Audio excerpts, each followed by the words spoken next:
Hello friends, जैसा कि आप देख सकते हो कि मैं बहुत ही शॉर्ट ट्रिक्स जिससे आप तुरंत ही आईयूपीएसी नेम किसी भी कार्बन और कंपाउंड्स का कर सकते हो।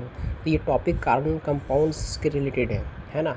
जैसा कि आप देख सकते हो यहाँ पे नंबर ऑफ़ कार्बन्स के लिए मैंने नेमिंग डाल के रखा हूँ। जैसे 1 कार्बन का मिथ, 2 कार्बन का ईथ, 3 कार्बन का प्रॉप, 4 का ब्यूट, 5 का पेंट, 6 का हेक्स, 7 का हेप्ट और 8 का ऑक्ट, 9 का नॉन और 10 का डेक। और ये कुछ आपके सफिक्स है जो कि आपको याद रखने हैं, है ना। जैसे एल्केन, एल्केन का सफिक्स क्या, सफिक्स का मतलब क्या होता है? पीछे से लगना, मतलब पीछे से, मतलब उसका नेमिंग याद रखना है, ठीक है।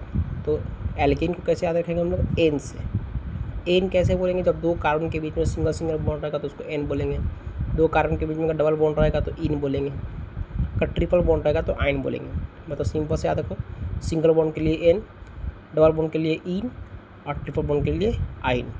1 कार्बन के लिए मिथ, 2 कार्बन के लिए ईथ और 3 कार्बन के लिए प्रॉप, इस टाइप में। मतलब नंबर ऑफ कार्बन के लिए क्या बोलेंगे और सिंगल बॉन्ड डबल बॉन्ड रहेगा उसके लिए हम लोग क्या बोलेंगे। बस इतना ही 2 ही चीज़ याद रखना है आपको, ज़्यादा कुछ भी माथा पची नहीं करना। मात्र 2 चीज़ से आप बड़े बड़े कार्बन का आईयूपीएसी नेम बता सकते हो बिना ही ज़्यादा फॉर्मूला से। सिर्फ 2 चीज़ याद रखना है, नंबर ऑफ़ कार्बन को क्या बोलेंगे और सिंगल बॉन्ड के लिए एन, डबल बॉन्ड के लिए इन और ट्रिपल बॉन्ड के लिए आइन। बस इतना याद रखना है। इससे हम तीसरा चौथा रूल कुछ बताने वाले नहीं हैं। इसी सारे रूल से बड़े बड़े आईयूपीएसी नेम सॉल्व करेंगे। जैसे आप इधर देखो, ये क्या है? CH4। जैसे आप लोग जानते हो कि हम लोग इसको बोलते हैं मीथेन। यहाँ पे देखो सी मतलब कितना कार्बन है? 1। 2 ही रूल बताया ना कि 1 कार्बन के लिए क्या बोल के रखे हैं? मिथ। तो 1 कार्बन के लिए क्या है? मिथ। और चूँकि कार्बन ये सारा कौन सा बॉन्ड बना रहा है? सब सिंगल सिंगल बॉन्ड बना रहा है। आप देख सकते हो सिंगल बॉन्ड करना क्या नाम याद करने दिए थे आपको? एन। तो 1 कार्बन का मिथ, जैसा कि आप देख सकते हो हम लिखे हैं मिथ, और सारा सिंगल बॉन्ड है तो सिंगल बॉन्ड के लिए मैंने आपको बता के रखा है, उसको क्या नाम याद रखेंगे? एन। तो क्या हो जाएगा? Myth N. मिथ क्यों? क्योंकि 1 कार्बन है। और एन क्यों? क्योंकि सारा सिंगल सिंगल बॉन्ड है।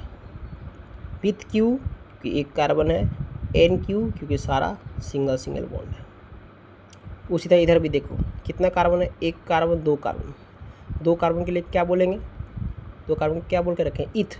तो 2 कार्बन है तो क्या बोलेंगे इसको? इथ। 2 कार्बन के लिए इथ।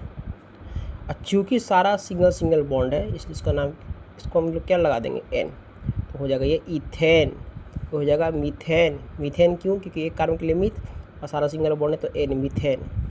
2 कार्बन है, 2 कार्बन के लिए क्या? इथ। जैसे आप देख सकते हो मैंने कुछ भी अलग नहीं, सिर्फ 2 ही रूल है। आप नंबर ऑफ़ कार्बन के लिए क्या नाम याद है वो याद रखना है। और सिंगल बॉन्ड के लिए एन, डबल बॉन्ड के लिए इन और ट्रिपल बॉन्ड के लिए आइन।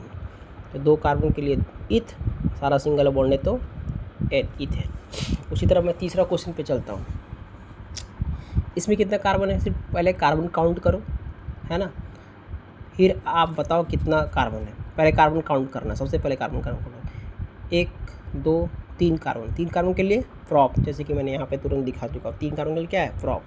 तो 3 कार्बन के लिए पहले लिखो प्रॉप। सारा सिंगल बॉन्ड है। सिंगल बॉन्ड के लिए क्या याद करवाएं आपको? सिंगल बॉन्ड के लिए एन। तो ये सारा सिंगल बॉन्ड है तो प्रॉप एन, इसका नाम क्या हो जाएगा? प्रोपेन। क्या हो जाएगा? प्रोपेन। 3 का 1 कार्बन, 2 कार्बन, 3 कार्बन, 3 का प्रॉप और सारा सिंगल बॉन्ड है तो एन, प्रोपेन। ओके। उस तरह इधर देखो कितना कार्बन है? 1 कार्बन, 2 कार्बन, 3 कार्बन, 4 कार्बन का क्या नाम है? ब्यूट। देख सकते हो आप 4 कार्बन का ब्यूट, ठीक है। सारा सिंगल बॉन्ड है, सिंगल सिंगल सिंगल, तो इसको क्या बोलेंगे? ब्यूटेन। ब्यूट क्यों? 4 कार्बन, सारा सिंगल बॉन्ड तो एन, ब्यूटेन। ब्यूट एन को ब्यूटेन ऐसे बोलेंगे। फिर 5 को देखो, 5 नंबर है, ये कार्बन नहीं, तो इसमें देखो ये तो सारा सिंगल बॉन्ड वाला था तो ये तो हो गया। अब आप लोग बोलोगे सर अगर कभी डबल बॉन्ड रहा तो क्या करेंगे? सेम करेंगे, कुछ फंडा अलग नहीं है। सबसे पहले कार्बन नंबर गिनेंगे, कार्बन नंबर कितना है इस हिसाब से हम लोग नेमिंग करेंगे। अगर 1 कार्बन होगा तो मिथ, 2 कार्बन रहेगा तो इथ और 3 कार्बन रहेगा तो प्रॉप। उसके बाद अगर सिंगल बॉन्ड रहेगा तो एन, सिंगल बॉन्ड रहेगा तो एन और डबल बॉन्ड रहेगा तो इन और ट्रिपल बॉन्ड रहेगा तो आइन। आप देख सकते हैं, पहले कार्बन काउंट करो आप। 1, 2, 3 कार्बन। 3 कार्बन क्या बोल सकते हैं? प्रॉप। 3 का प्रॉप, आप देख सकते हो 3 का प्रॉप। और आप इसमें देखो कहीं डबल बॉन्ड है, हाँ है, कहाँ पे है, तो यहाँ पे। कहीं भी डबल बॉन्ड आ गया तो जिस तरह सिंगल बॉन्ड का हम लोग एन से नाम याद रखते हैं, डबल बॉन्ड को हम लोग इन से नाम याद रखते हैं।